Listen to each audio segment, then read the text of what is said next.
Hey guys, welcome back to another YouTube video. This video is obviously a little different, as you can kind of tell in the title. I've kind of thought about making this video for a while, but I just didn't know the best way to make this video. So obviously the title is how to become an FFL. But before we do get into like the meat and potatoes of the video, this will probably be a much longer video because there's so much information and just my experience and so on. But I'm thinking about kind of making a website and doing online sales. Obviously, just because, like I've kind of mentioned some other videos, like this is my passion. Obviously, it's something I really enjoy doing, and so far, like my idea would be like selling optics for now, firearm accessories, and then some point in time when I have all like the issues, the background stuff figured out, like selling firearms and accepting dealers, I suppose, and being able to obviously ship those firearms. I would do something like that. But just comment down below if you guys would kind of like that idea. For now, I just kind of thought about like selling some EOTechs, reflex sights, stuff like that I could, there's no issue with state laws or regulations about selling. Like even magazines, I have to be careful where they're shipped, and it's just a lot of things. I'm just curious with whatever website I do decide to go with, like if they're able to like track that and stuff like that. Like I said, this is just something I've thought about. It's slowly in the works. I'm doing a lot of research on what website and how I would be able to regulate all that without obviously causing issues at the federal or state level. So yeah, that's something. If you guys would like that, I guess comment down below if you'd like that or just like the video. And most importantly, I actually can't stress enough how much I truthfully appreciate the growth I've been getting on YouTube. Just a month and a half ago, 2 months ago, I think I was at 99 subs, and each day we're getting a few subscribers, and honestly I appreciate all of you because this is just a passion. I love shooting firearms, talking about firearms, and most importantly, I love editing or trying to learn new things as well. And I'm always trying to learn things and make content better for you guys. So truthfully, I can't thank you guys enough. I think we're damn close. I think we're only like 500 away from 1,000, and I just can't thank you guys enough. So like, if you do enjoy this content, if you have any questions, like I always say in my videos, I'm not an expert or claim to be an expert by any means. So if you do have questions, I'll do my best to answer them, especially the FFL questions. There might be better resources, but if I don't know it, I will try to help, link you that website, article, whatever I can kind of do to help you. But let's now get to the meat and potatoes of the video. Like I said a couple minutes ago, this video is going to be relatively long. I'll try keeping it shorter, but there's going to be a lot of good information. I'll try to keep it in depth and relatively short. So first thing, before we even consider becoming an FFL, there's two big main reasons you should not become an FFL. If you think you're going to get filthy rich, and number two, if you plan to only use it for self-interest. So you'll like if the ATF asks you, like A&D stands for acquisition, and then deposition. So when you acquire a firearm, obviously, and then depot when you sell that firearm to someone or you're doing a transfer. But anyway, when the ATF come knocking at your door, which they can legally do if you are an FFL at any time, is they'll look at your books and be like, oh, you have 4 firearms, within like 1 month or a month and a half to yourself, but we don't see you selling. I'm not saying you cannot buy firearms for yourself, but there needs to be a balance. Like my ATF agent, who is a very awesome guy, you're more than welcome to buy firearms for yourself, but you become an FFL to help the community, and that's the way I look at it, is hopefully spreading some positivity about firearms. And if people have questions, and obviously big retail stores are going to not always have the best prices just because they need to make a profit, and they have retail, they're in a big building that they need to pay rent for, compared to, like, for example, me, I'm in a shop, so my cost is a lot cheaper, so I can be a little bit more flexible with prices too. So anyway, what I'm trying to say is, if you think you can just use it for self-interest, you might be able to those first 3 years, but when the ATF come back to look at your books and you're not selling anything, it's going to be very unlikely that you're going to get your FFL license renewed. And that's another good thing to mention, that once you get your FFL, don't think you're good. It's renewable every 3 years if you intend to keep selling and staying open for business. So that's just something else you should know. But let's talk about the reasons you should become an FFL.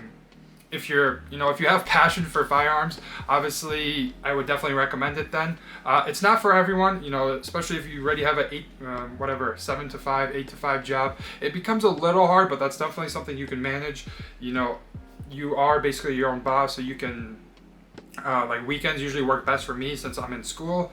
And then I have another job I work at, and then when I'm not filming content, weekends usually work best for me to take in clientele and, do that.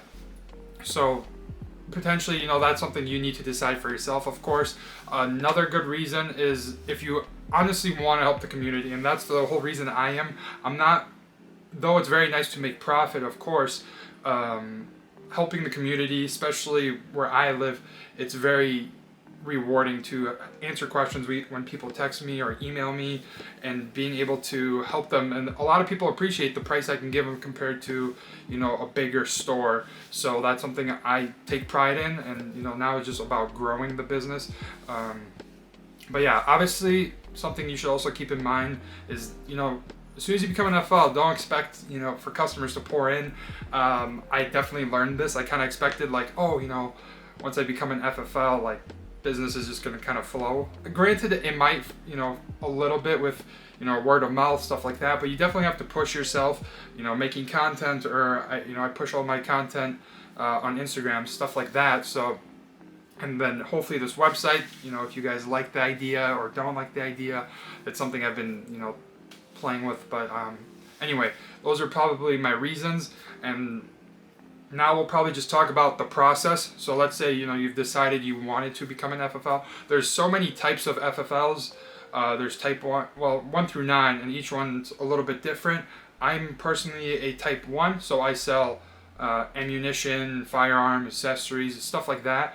And then, however, you cannot manufacture firearms. So if someone buys a lower and upper, I cannot, in my professional, put them together and put the takedown pins together. That would be illegal, and I'd probably lose my license. So just remember, and of course, if you get accepted and everything, you'll have an ATF agent come to your house.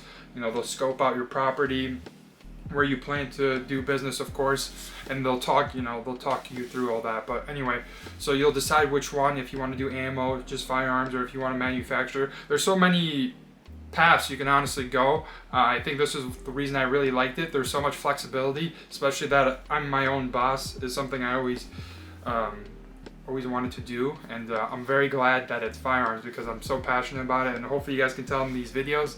But once you do get accepted, let me rewind.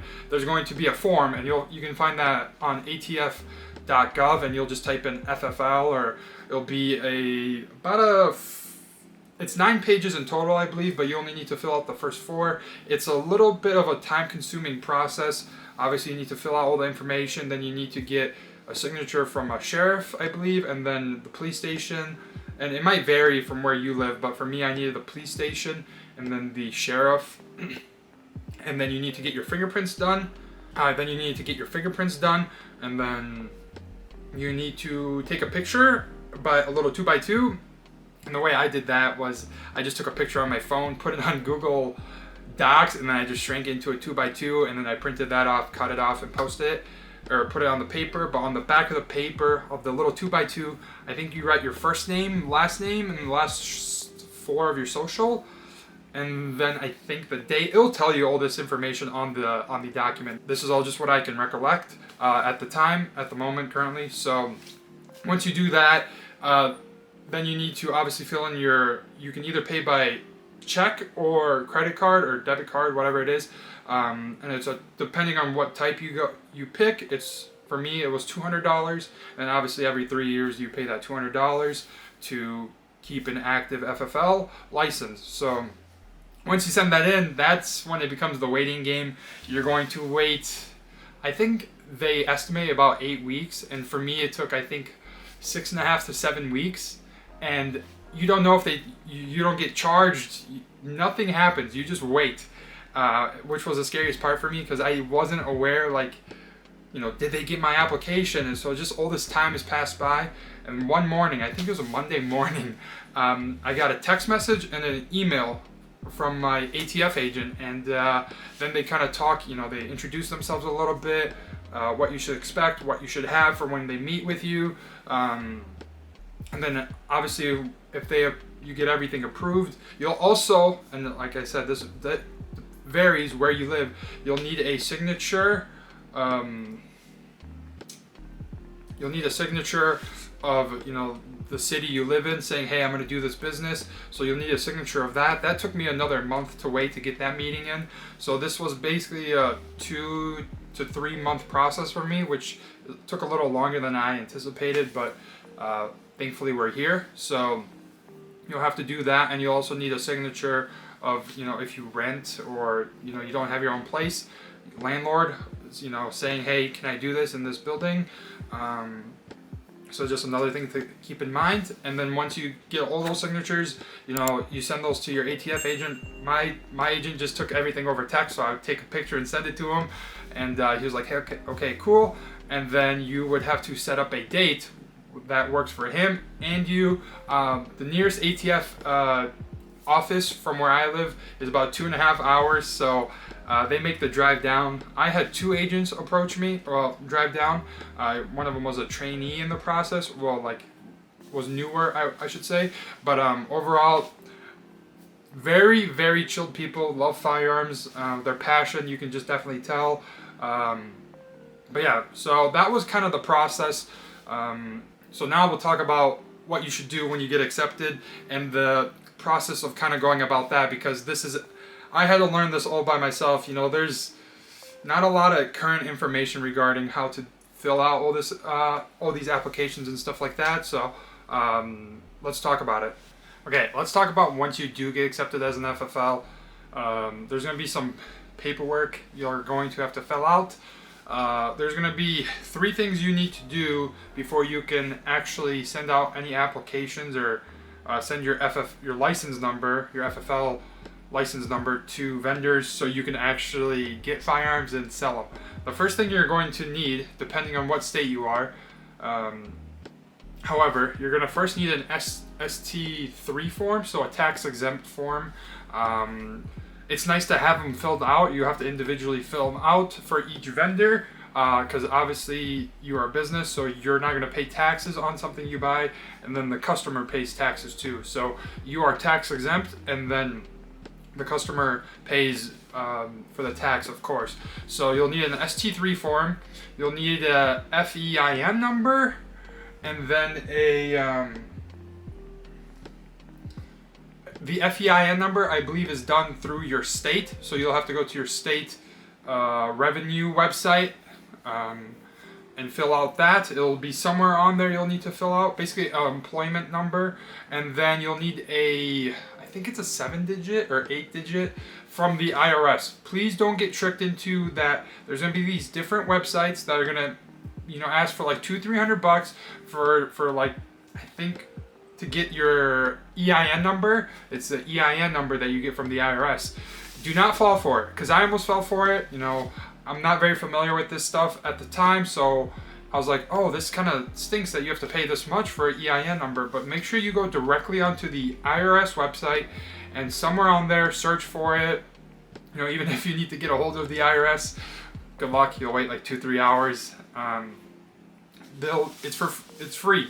It's an EIN number you'll need to fill out. They'll send you one over the mail, and then one to verify through the email that you choose. Another great tip, which I didn't do initially, but then after I started getting orders in, it was just too much, is to make a business email.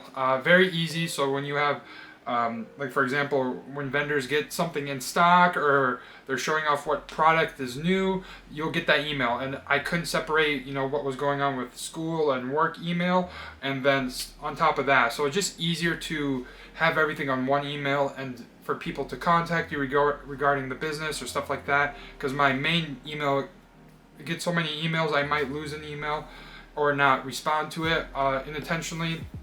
So just a tip, make it business email. It's free on Google or whatever email you decide to use. That would be my tip.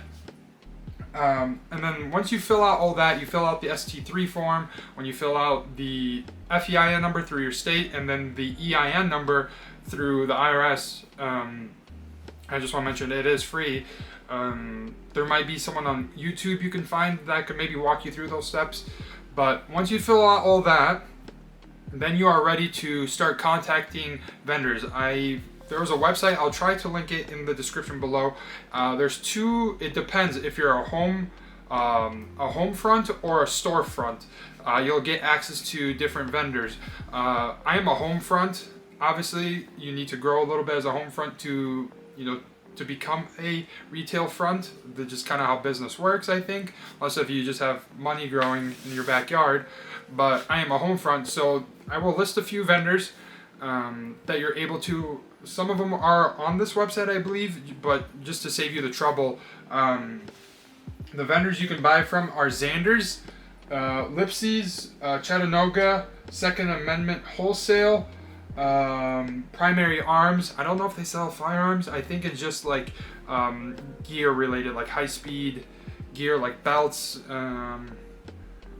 slings, accessories, optics, stuff like that. I don't think they do any firearms. And then you have DCG, just DCG, and they sell a little bit of firearms, but I think it's just like a SIGs, and then I think they make their own firearm. I'm not 100% sure. I haven't looked into it as much as I probably should have, but they also they have a lineup of firearms, so that's just something else to take into account. But yeah, that's like the main, what is this? That's probably the main 6. Also, another one is MGE Wholesale. You can do your research on those. And then another one is Grice Wholesale. I'll mention that one too. Those are probably the most 8 that I probably use to look for products when customers need it. So yeah, hopefully that helps someone if you are an FFL. These are the ones I use. I personally, shout out to them. I'm not sponsored by them by any means, but Xander's they're literally so good. They have the best prices, I think, in my opinion. They're very reasonable. They're always, giving me calls with the product I need, and their shipping is always incredibly fast. 2 days, they'll process the order. And the really nice thing I like about Xander's, though it might not be a big deal to anyone else, is they don't charge you until the product is like supposed to arrive that day. So usually when I place a big order, I don't get charged until the product, let's say on UPS says it'll be here on a Tuesday or Wednesday, then I get charged, not charged 2 days ago when I placed it. Just something to keep in mind. It's just kind of nice, like you get charged when the product gets here. I kind of like that. But yeah, once you get that, you're an FFL, and now basically it's word of mouth, business cards, of course, and then potentially doing YouTube or TikTok or something like that, and just spreading the word. So yeah, hopefully this answers all your questions. If I maybe missed something, please comment down below. Like I said, I will do my very best to respond to all questions, or if I can lead you to the right path, I'm more than happy to. But like I said, this is probably going to be a much longer video. I don't know when I'm exactly going to post this, but most importantly, I truly want to thank you guys for the constant support, subscribing, liking, and honestly, I appreciate any growth I get on YouTube, and I'll do my best to respond to all comments. And yeah, most importantly, that's really all I have to say. Thank you guys so much for watching. It really means the world to me, and I will catch you guys in the next video. Stay tuned for more firearms are on the way. I do my best, obviously, with the time I have with school going on. But yeah, I would just say staying humble and respectful to everyone else, and treat everyone with respect, especially when it comes to firearms, because we're all trying to learn. So yeah, be open-minded as well. So besides that, have a wonderful day, and I'll see you guys in the next video. Peace.